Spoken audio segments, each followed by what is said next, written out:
Alors, salut le Busquets, j'espère que vous allez bien. Aujourd'hui, on va se retrouver pour la vidéo du débrief du match de Manchester City contre Tottenham Hotspur, qui s'est soldé sur une défaite littéralement 2-0 à domicile à l'Etihad Stadium. Encore une fois, comme l'année dernière, même si l'année passée c'était 4-0. Mais bon, déjà, dans ce match, pour commencer, je vais déjà dire que c'est City qui vraiment a eu les plus grosses occasions, personnellement, je dirais. Parce que dès les 15e minutes, si je dis pas n'importe quoi, on avait eu une occasion. Et Marmoush, c'est vraiment le joueur que je vais retenir aujourd'hui. Car en effet, c'est en partie à cause de lui.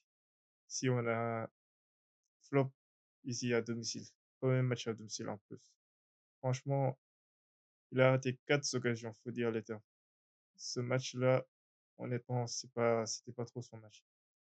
Mais bon, on a aussi vu une équipe de Tottenham qui, dans les débuts du match, avait un petit peu, je dirais, était un petit peu timide, mais bon, franchement, juste après le but plutôt, Tottenham s'est rattrapé. Et genre, ils ont commencé à mettre la pression, ils ont commencé à jouer haut et tout, et à essayer de combiner avec leurs partenaires et à faire des une 2 sur la partie adverse, c'est-à-dire celle de City. Mais ça vient surtout dans la deuxième période. Mais en première période, c'est City littéralement qui dominait. De fond en comble, franchement, City a dominé en première partie. Car c'est City qui s'est créé presque toutes les occasions. Et dans cette première partie, honnêtement, si on parle de réelles occasions, il y a vraiment que cette occasion. Et qui, pour moi, peut se discuter en tant qu'hors-jeu en vrai de vrai. Il n'y a qu'une seule occasion dont on pourrait parler côté Tottenham.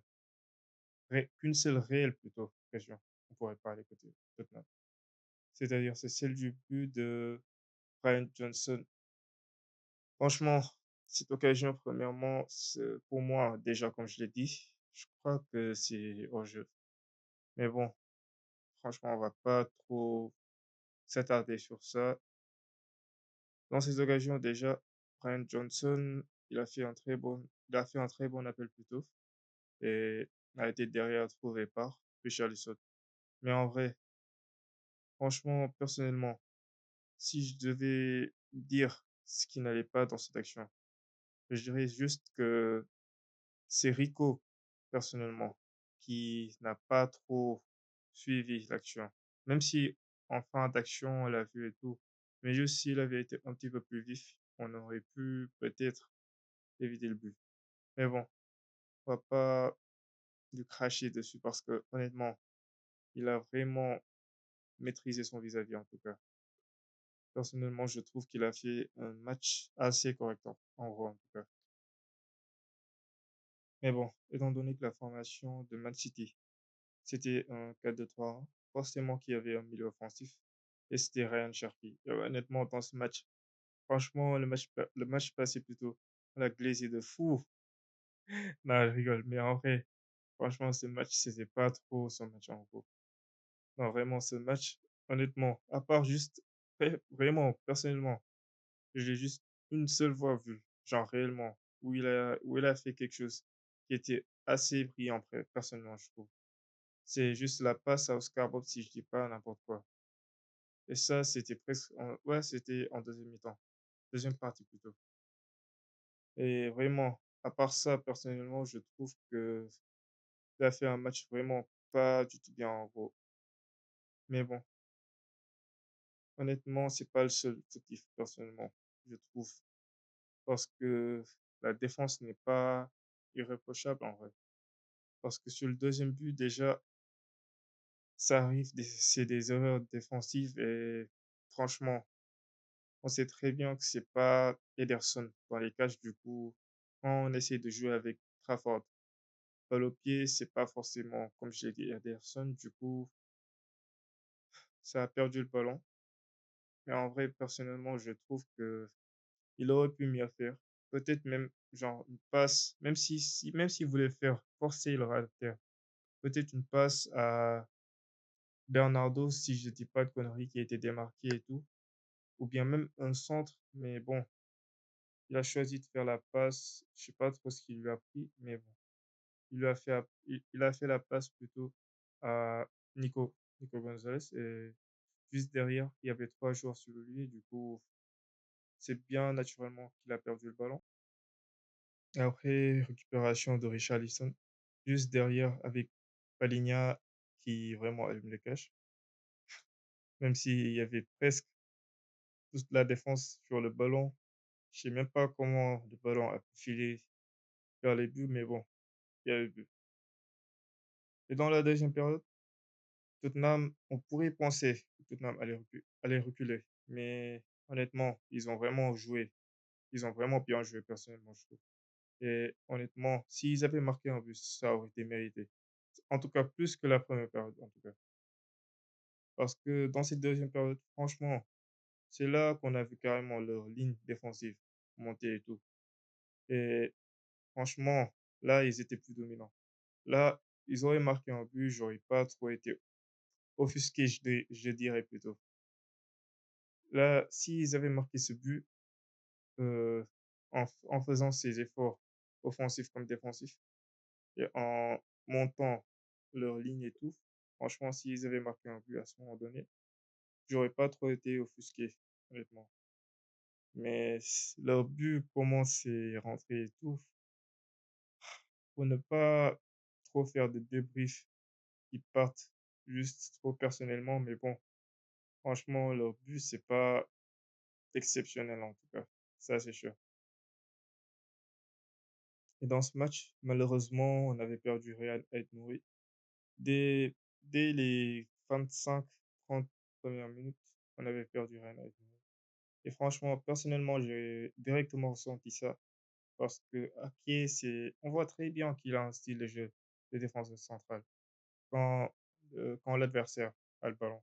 Parce que si, il suffit juste de regarder dans ce match, dans les 1v1, quand Ake était face à Kudus, ou bien un autre joueur de Tottenham.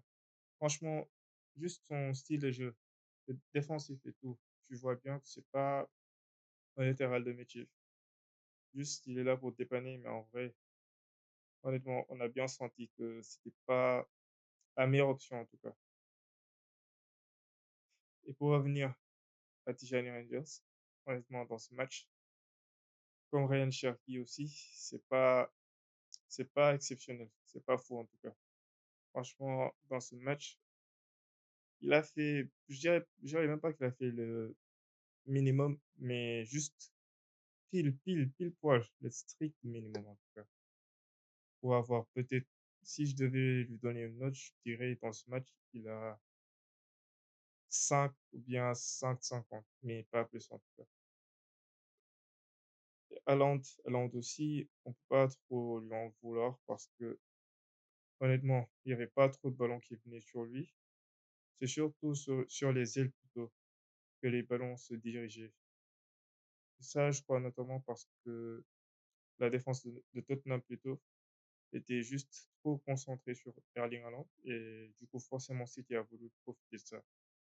En jouant sur les ailes avec Marmoush, notamment qui a eu 4 occasions et qui, dès les premières minutes, aurait pu tuer le match, mais bon, franchement, ça me fait un petit peu mal en tout cas. Si on avait pu marquer ça, peut-être que l'issue du match aurait changé, mais bon. Ainsi est fait le foot. Toujours des perdants et des vainqueurs. Et aujourd'hui, c'est City qui perd. Franchement, ça commence un petit peu à trop faire parce que même l'année passée, c'était aussi Tottenham. Et Tottenham l'année passée, c'est peut-être même, pas peut-être, mais c'est littéralement pire parce que c'est 4-0. Et là, 2-0. Du coup, là, on est à égalité en nombre de matchs gagnés et matchs perdus contre Tottenham. 4-4.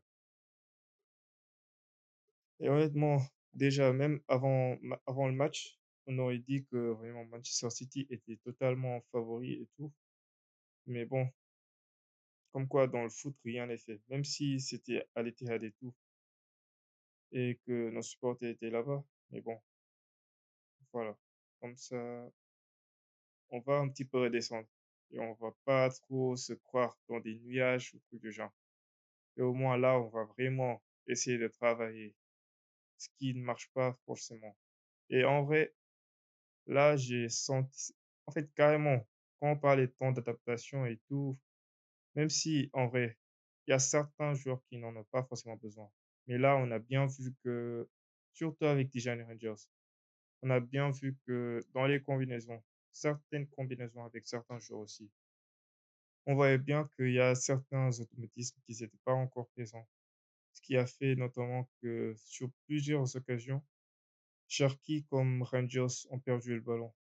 Et du coup, forcément derrière, les occasions, pas, pas forcément toutes dangereuses, mais certaines ont pu aboutir, mais pas à des buts. Mais en tout cas, dans le dernier tiers, en tout cas. Honnêtement, là, maintenant, je vais rentrer dans le personnel. Je suis dégoûté. Je suis complètement dégoûté dans ce match. Déjà, comme je l'ai déjà dit, par Marmouche.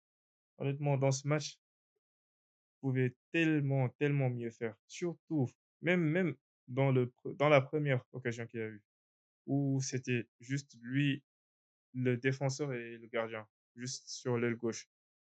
Il aurait pu marquer ça. Et normalement, il aurait dû, parce que c'est son pied fort. Et en tant qu'attaquant, même, on doit marquer ça. Mais bon, je vais passer ça. Et surtout, moi, ce qui me fait mal le plus, c'est le face-à-face de Marmouche, où Erling Haaland a fait juste une passe, mais on aurait dit carrément un Kevin De Bruyne passe.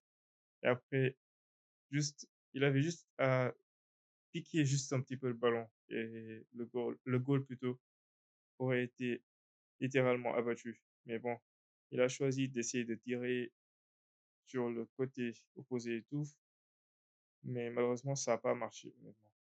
Et directement derrière arrêt. Et sur les rentrées, personnellement, celle de Rodri, je dirais pas que c'est très bien, honnêtement, mais ça fait l'affaire en tout cas. Mais celle de Phil Foden, franchement, très bonne rentrée, je trouve. C'est le danger qui manquait dans cette seconde période. C'est lui qui vraiment l'a amené et l'a initié surtout. Parce que juste derrière, quand il est rentré, il a commencé à faire des combinaisons, surtout avec Bob, qui, juste à ce moment donné, non, pas avec Bob, mais plutôt avec Bernardo. Juste, on sentait à ce moment donné que quelque chose avait changé. Et je sais pas comment expliquer ça, mais pour ne pas dire que, pour ne pas accentuer sur le fait que Cherki et Rangers n'ont pas fait un bon match, mais bon, honnêtement, on a bien senti ça en tout cas. Mais globalement, dans ce match, Man City a dominé Tottenham, honnêtement. Mais malheureusement, n'a pas su concrétiser ses occasions. Mais contrairement à Tottenham qui, eux, avec juste, dans cette première période, juste 2 occasions et derrière 2 buts. 2 vraies occasions, je veux dire. Et derrière, bah, 2 buts. Mais globalement, on sait très bien que c'est City qui a dominé le match. Et comme d'habitude, je dirais, mais genre vraiment, là, c'est City qui avait dominé. Et ça fait un petit peu mal en tant que Citizen. Mais bon, en attendant le prochain match. Mais bon, d'ici là, n'hésitez pas à vous abonner et à liker la vidéo. Commandez aussi pour voir ce qui ne va pas réellement dans ce match, si j'ai pas bien expliqué certaines phases et tout. Et bon, à la prochaine en vrai.